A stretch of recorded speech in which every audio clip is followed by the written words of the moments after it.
Hello, welcome to Quackalope, and today I'm absolutely dwarfed by a game that I have had sitting behind me for way too long. Today we are doing an unboxing and overview of Middara, Unintentional Malum Act 1 by Succubus Publishing. It's an NDG, a narrative-driven game, which is the perfect game for me. I have a wall of Kingdom Death behind me, largely because of the stories that Kingdom Death tells. I have 2 copies of Gloomhaven, I have Mage Knight and City of Kings.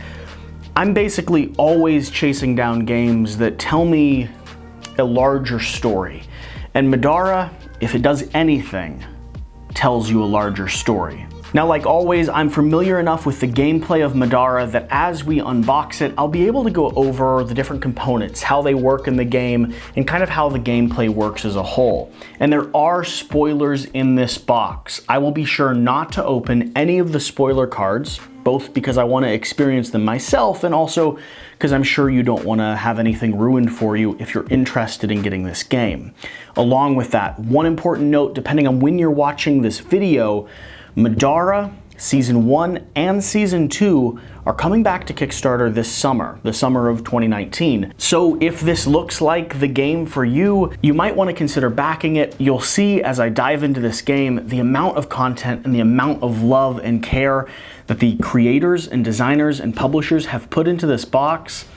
Absolutely astounding. So let's not hesitate. Let's go ahead and start moving things around. I have the promo boxes and the neoprene mats right over here. I will open those, but let's get to the core box first. Up top here, you can see this beautiful artwork. You can see down here in the corner, it's designed by Brooklyn Lundberg, developed by Alex Hansen, Clayton Helm, and Brenna McClure. Oh, I will flip this to its back, and this box is heavy. I'm pretty sure the only thing that I have that's larger in size, scope, and just literal weight is Kingdom Death sitting up there behind me, and I have a core game of it ready to be unboxed here soon as well. I'm gonna spin this around so I can take a look at the back here.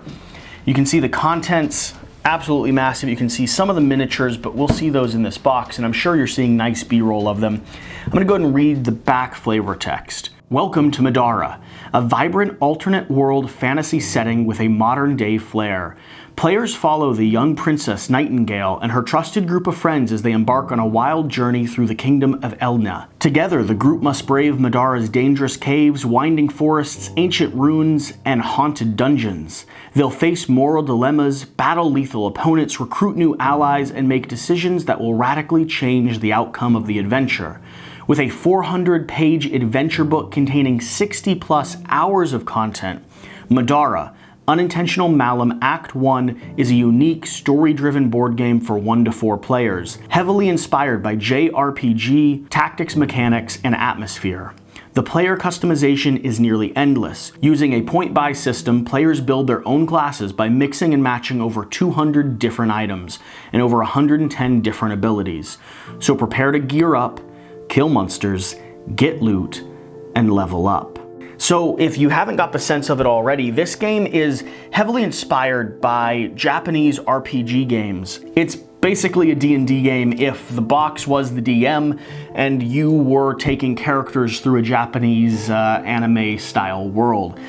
I'm gonna go ahead and start cutting into this box. Like always, I'll cut a seam with my knife and then be respectfully quiet.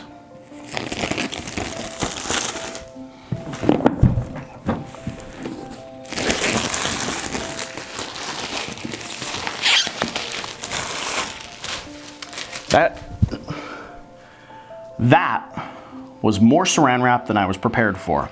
It attacked me. I don't know, did you see? It certainly attacked me. Let's go ahead and spin this around. Oh, keep it from messing up my tablecloth too much. And now this is always the best part of these massive boxes, the lift. Nice, really nice sturdy cardboard box there. That is not gonna fall apart. I'm gonna set that way over to the side. And right away, here on the top, you can see layers and layers of miniatures for me to pull out and start playing with. You're gonna have the baddies, the creatures, the heroes, all represented with miniature pieces here. I'm gonna take out a few and just look at them myself.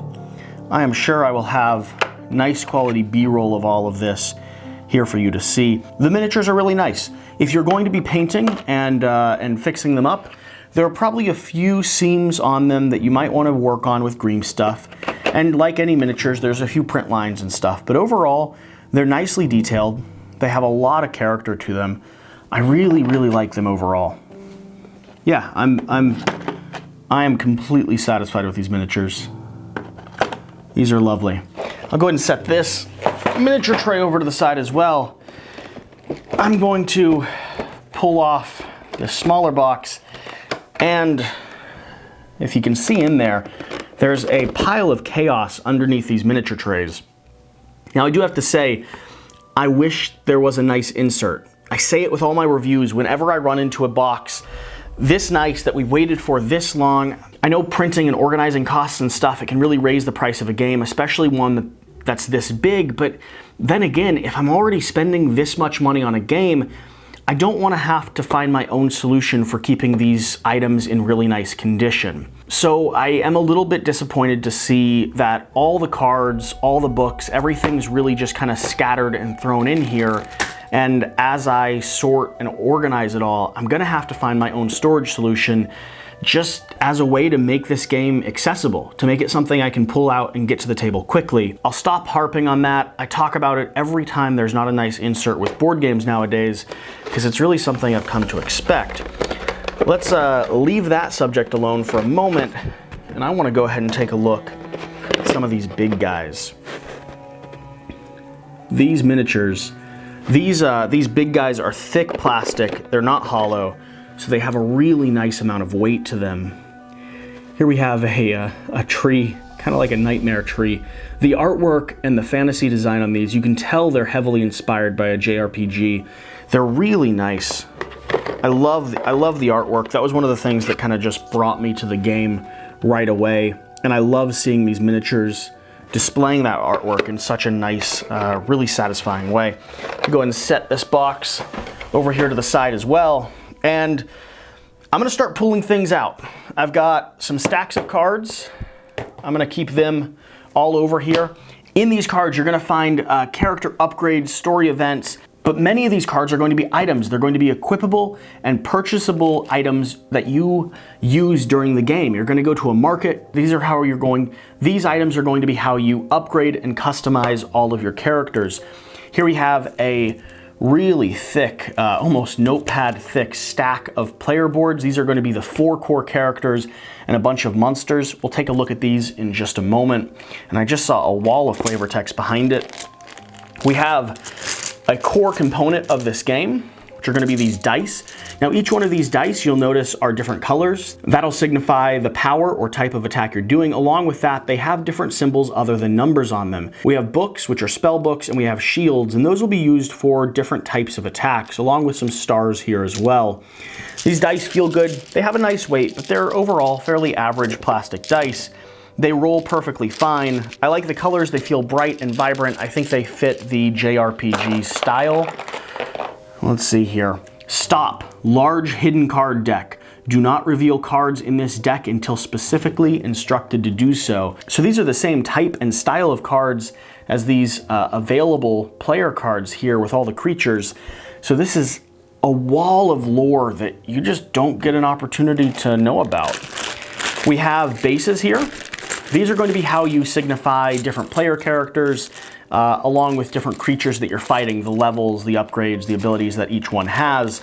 Along with that, if you don't paint your miniatures, like a lot of us just don't have time to get to our miniatures and paint them thoroughly, this will allow you to keep track of which miniatures are yours, which player characters are moving around, stuff like that. We have the patented bag of baggies, which I appreciate. Still, I am going to emphasize there aren't as many things that need to be baggied in here as cards that need to be sleeved and put in larger, maybe card holders. So the bag of baggies is appreciated, and I know it didn't come absolutely for free, but this will probably just go into my stockpile. It probably, honestly, won't be used to organize this game when it's all said and done. We have a panel of tiles, in fact, 2 panels of tiles. These are going to be the dungeon crawling element of this game. We have a little red hidden lore revealer. This is how you're going to be able to go through this massive book without being spoiled. And the star of this, look at this thing. This is the narrative-driven lore book. This is the journey you're going on. This is, in fact, 500 pages worth of lore and narrative and artwork. Let's go ahead and pull out the last few things so I can get this box out of the way and we can start looking at things a little bit more thoroughly. We're gonna have the Unintentional Malum Act 1, the crawl book, the reward offer, diagram book, the general rule book, which is entirely separate from that lore book. And here we're looking at about 100 pages, closer to 80 pages worth of lore that you're going to need to read through. We have another little deck of cards, and I'm going to go ahead and dump out the last few pieces and set this giant box down and over to the side. Finally, at the very bottom, we have a few punch boards with some really nice artwork on them. Let's see. They punch perfectly clean. They're all surrounded with black or the thick color at the bottom, so you're not going to have problems with bleed or artwork being cut off. These look nice. I believe a lot of these are miniatures that are also represented in the promo pack that I got through my Kickstarter pledge. But it is nice that they're here. Sometimes you don't want to get a pile of miniatures out. Sometimes you just want to use the artwork. Perfectly fine. I'm glad to have them. We also have a panel with a whole variety of tokens here. And some of these tokens have a really nice gloss finish to them. I actually really appreciate that. They stand out, they shine just a little bit differently. Set this to the side. We have another panel full of some fascinating creatures. I'm gonna be honest, I don't know what half of these tokens do because there's just so much in this game. I haven't read that far ahead yet. Here we have some people looking like they're going through a dark room. More effects, abilities. Looks like these are the indications and these are the things telling you what happened if you have them.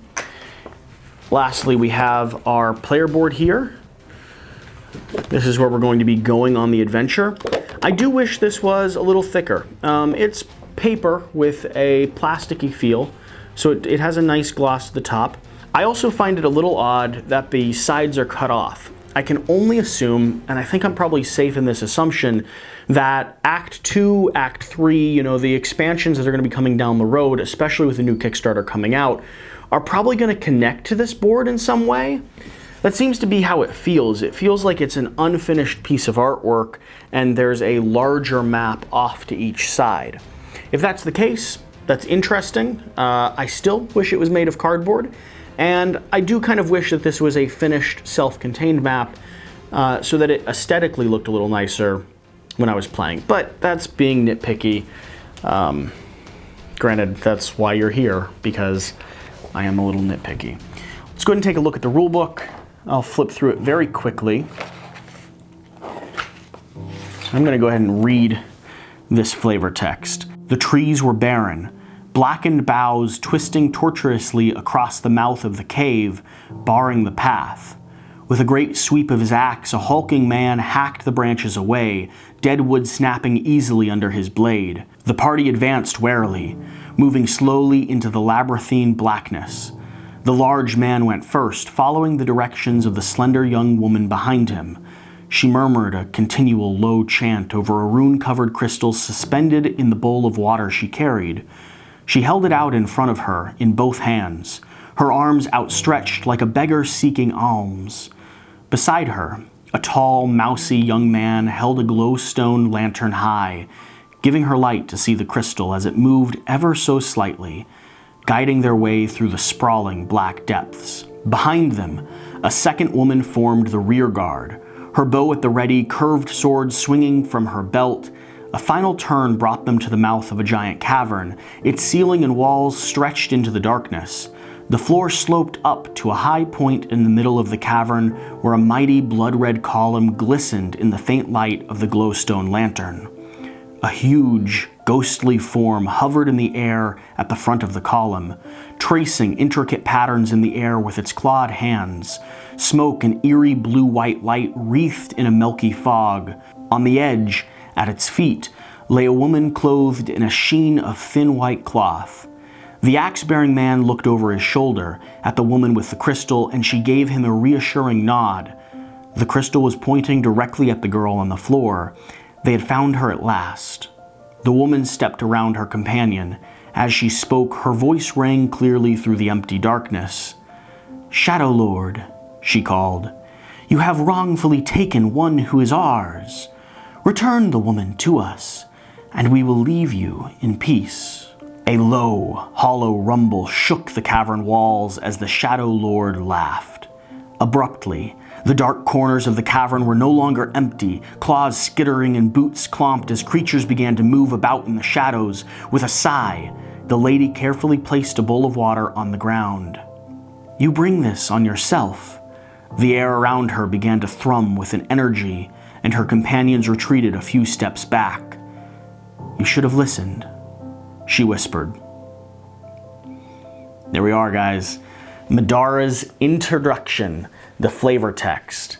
And I will quickly flip through this rulebook. I've heard it's organized well, but I've also heard it's massive, takes a decent amount of time to read, and like any game of this size, it's easy to overlook or miss things, and so you'll need to have it on hand to reference just in case. Here we have Unintentional Malleum, Act 1, the diagram book, which shows us how things are laid out, gives us specifics on each one of the tiles, so that if you need a reference, if you need to understand what the tile pattern is, or what some of the different artifacts or items on the ground are, you can do that. I'll set this over to the side. We have the Bounty Pack, which I believe are just short little stories, or maybe a bonus story. I'll set that over here. We have the Crawl Book, which I believe are shorter scenarios. These are just one-off dungeon crawl type of scenarios, so you don't have to fully commit. And here you can see evidence of where that text comes in. So we have scrambled text here talking about the loot, the objectives, the bug bomb. And so you'll use this little card, and I won't spoil anything here, but you'll use this little card and you'll be able to see just a little bit of text underneath talking about or revealing what you're actually coming across and what you're doing. Set this to the side and take a look at this book. I mean, this thing, it's absolutely never ending. You start on chapter 1, you have a wall of text to read to the group, then you come to an adventure, you resolve the adventure, you resolve the dungeon crawl, and again, it's like buying a story you get to be a part of. It's a massive choose your own adventure style or resolve your own adventure style dungeon crawl. Can't show you every single aspect of this book, but it's worthwhile just to acknowledge how big it actually is. I'm gonna set it over to the side. I'm not going to open these secret cards. I will, however, take a look at these tiles with you. Let's see what these tiles are built like. I can already tell they're a nice quality cardboard. Oh, very nice. So it's a nice quality cardboard with some flavor revealed through kind of a shine or a gloss, whether that's water or a hammer. The center ring looks like a well here. That's really nice, actually. So the little bit of details, and they are double-sided, the little bit of details that you might need to pay attention to, like the wall of the cave or the fire, those are revealed with just a little bit of gloss over top of them. And each one of these tiles stands out. I mean, they really look, they're super colorful, extremely immersive. Let's take a look at some of these cards. I'm not going to open every single deck of cards, specifically these hidden information ones. I will keep these hidden, of course. Now, like I said, the main mechanic of this game is going through that narrative book with 4 core characters, upgrading and customizing their abilities with all of these different item cards that you're able to purchase throughout your journeys with the different resources that you get from each one of your dungeon crawl experiences. So here are the 4 main characters you're going to play as. We have Zeke, Rook, Remy, and Nightingale. And these are the characters that the introduction text was talking about. So there you are, some really lovely, just Japanese style artwork here.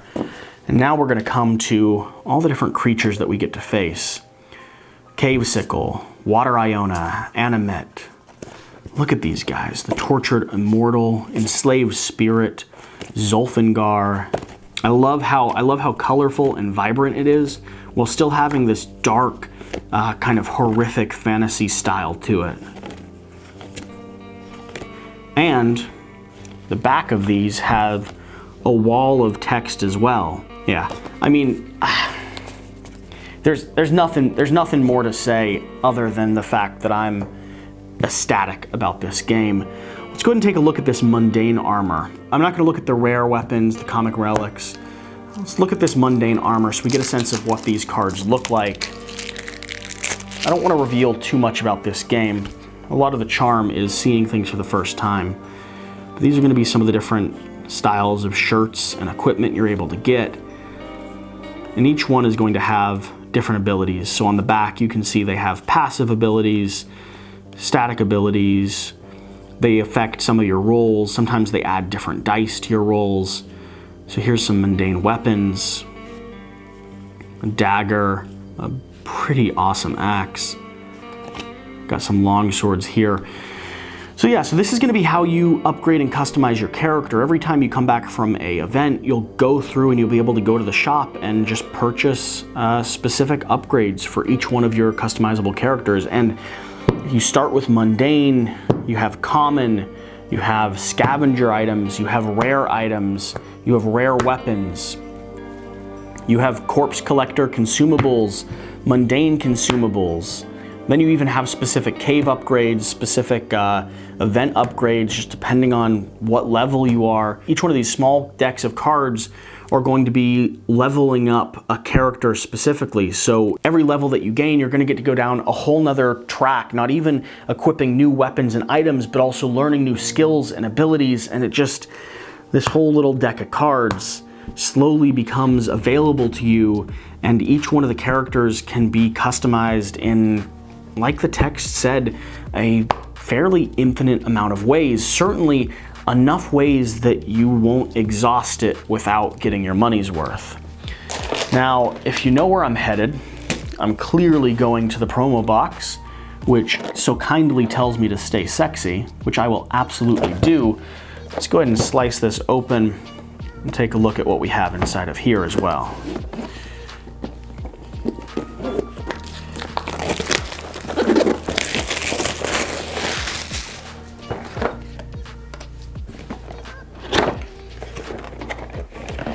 And just like I thought, a whole another pile of miniatures, some cards to reveal what these miniatures are, which we can go ahead and take a quick look at.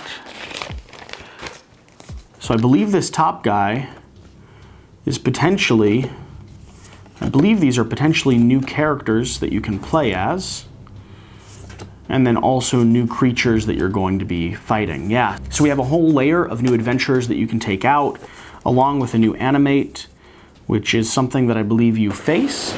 Not entirely sure. So that promo box is definitely worth it. We have these cards, which just show adventure details and stats, a little deck of new armor, and new initiative cards to determine the order of play. And let's take a look at these miniatures. So here we have the adventurers that we've added to the party, and we have a few more massive baddies to deal with on our journey. So I'll set this miniatures box up and over to the side. We'll take a look at the last element here, which is not the poor little duck.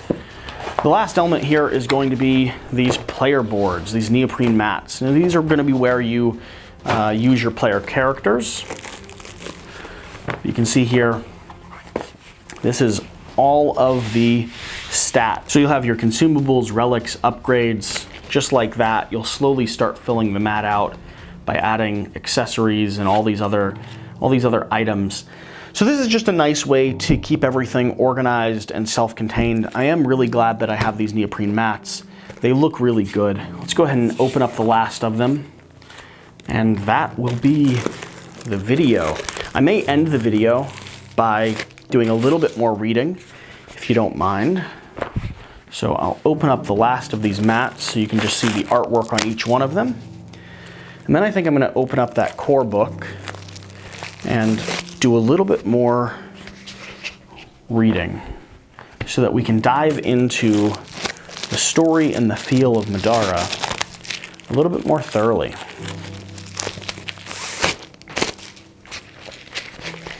Here's that last mat. Yeah, these are nice. They're made well. I wish the printing on the text was a little bit larger. With the outline, the thick black outline that the text has, they do become a little bit hard to read when you're sitting far away like I am. I wish this text was a little bit larger so that I could very easily see it from far away. But that could be partially a me problem. Let's go ahead and open up this massive book. Before the mast. Nightingale crept almost silently through the crowd, eyes fixed on her target. There were at least 100 of her fellow students here, thronging about and chatting excitedly in their teams of 4. Her victim wasn't watching anything but the cigarette in his fingers. He didn't stand a chance. Air rushed around Nightingale as she jumped, launching onto Zeke's back with both arms like a monkey around a tree. "Zeke!" Her voice came out somewhere between a squeal and a screech, loud enough that a few nearby students turned to stare. Her friend grunted and spluttered, the cigarette tumbling away from his mouth. "Are you trying to kill me?" Nightingale dropped to the ground behind him. "You don't need my help for that." She extinguished a still smoldering cigarette with a well-placed step. "You've been here as long as I have, 2 years away from Earth, and you're still poisoning yourself?" Zeke only grinned in response. "It also makes you smell terrible," someone said from behind them. They both turned and Nightingale's eyes widened as she saw her sister, Shayless, standing there. Nightingale was usually thrilled to see her, but today was different. Today, Shayless was one of the proctors on the most important test of their new lives, the Magical Aptitude Skill Test, or the MAST for short.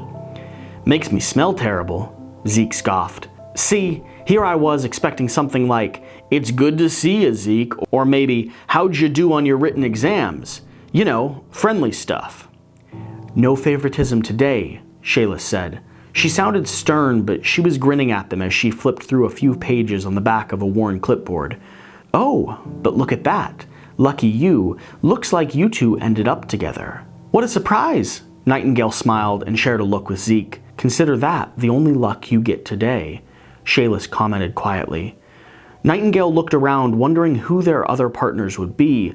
Of course her and Zeke would be in a group together. She knew why Shayless didn't want to broadcast it, though. Other students would be quick to pick up on any nepotism. While Nightingale knew each one of the students around them, the really short girl with multicolored eyes, the kid with the strange goat-like hooves instead of feet, none of them were actually friends.